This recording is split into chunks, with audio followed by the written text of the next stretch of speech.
இன்றைக்கி ஆன்மீக தகவல் வந்து நம்ம ஆடிப்பெருக்கு சொல்லி ஆடிப்பெருக்குன்னு என்ன, ஆடி மாதத்தில் வர 18ஆம் நாள் தான் ஆடிப்பெருக்குன்னு சொல்லுவோம்.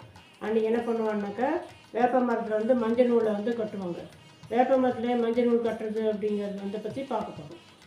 ஆடிப்பெருக்கும் போது என்ன பண்ணுவாங்க, புதுமண தம்பதிகள் என்ன பண்ணுவாங்க, ஆத்தங்கரை பக்கம் போய் அங்கே அரசு மரம் வேப்ப மரத்தால் சுற்றி வருவாங்க, வனம் வருவாங்க. அப்போ வந்து வனம் வந்து அந்த வேப்ப மரத்தை தொட்டு வணங்குவாங்க. வணங்கி மஞ்சள் நூலை கட்டுவாங்க. மஞ்சள் நூலை கட்டி அதை வழக்கமாக நம்ம வந்து நிறையா வழி வழியான்னு சொல்லுவோம் இல்லையா, அதுமாதிரி வழி வழியாக வந்துட்டுருக்கு இந்த வழக்கம்.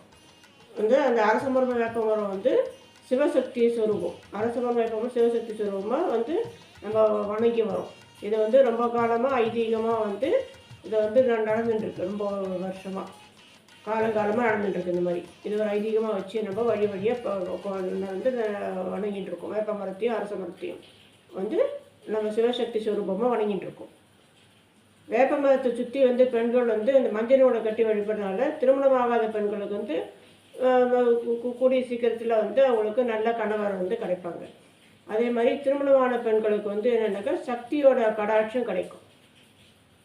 சிவசக்தி ஸ்வரூபம் இல்லையா, அதனால் சக்தியோட கடாட்சம் வந்து திருமணமான பெண்களுக்கு கிடைக்குங்கிறது வந்து ஐதீகமாக வந்து பல வருஷமாக இதை வந்து பண்ணிட்டு அது வந்து நம்பிக்கையோடு அவங்க செஞ்சிட்ருக்காங்க. இது வந்து நம்மளுடைய பாரம்பரிய ஒரு இது என்ன சொல்லலாம், பாரம்பரிய வழிபாடுன்னே சொல்லலாம்.